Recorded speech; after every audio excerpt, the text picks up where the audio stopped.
पेशावर को जनूबी एशिया के चंद सबसे पुराने शहरों में से एक माना जाता है और ख्याल किया जाता है कि यहाँ 7,000 साल कब्ल की तहजीब के आसार पाए जाते हैं।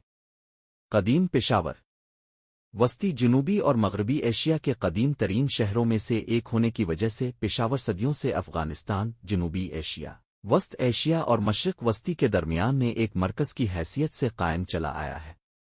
कदीम तालीमी मरकज़ होने की वजह से दूसरी सदी कब्ल मसीह में बकेशाल तर्ज़न तहरीर पर मुश्तमिल एक रियाजी कुल्लिया जज़रे मालूम करना इसके नज़दीक से बरामद हुई है। वैद देवमाला में पेशावर और आसपास के इलाके को पुष्कलावती ओ के नाम से जाना जाता है, जो आरामेन के बादशाह भारत के बेटे पुष्कल के नाम से मंसूब है।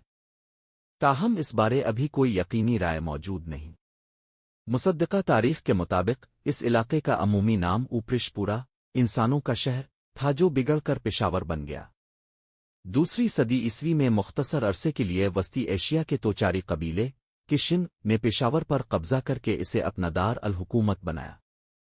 इसके बाद 170 ता 159 काफ मीम इस इलाके पर यूनानी बाख्तर बादशाहों ने हुक्मरानी की और उसके बाद ममलुकत यूनानी हिंद के मुख्तलिफ बादशाह यहाँ काबिज होते रहे। एक तारीख दान के मुताबिक पेशावर की आबादी 100 ईस्वी में 20,000 के लगभग थी और इस वक्त आबादी के एतबार से दुनिया का 7वां बड़ा शहर था। बाद में पार्थी हिंद, पार्थी ईरानी और फिर किशिन हुक्मरानों ने कब्जा किए रखा।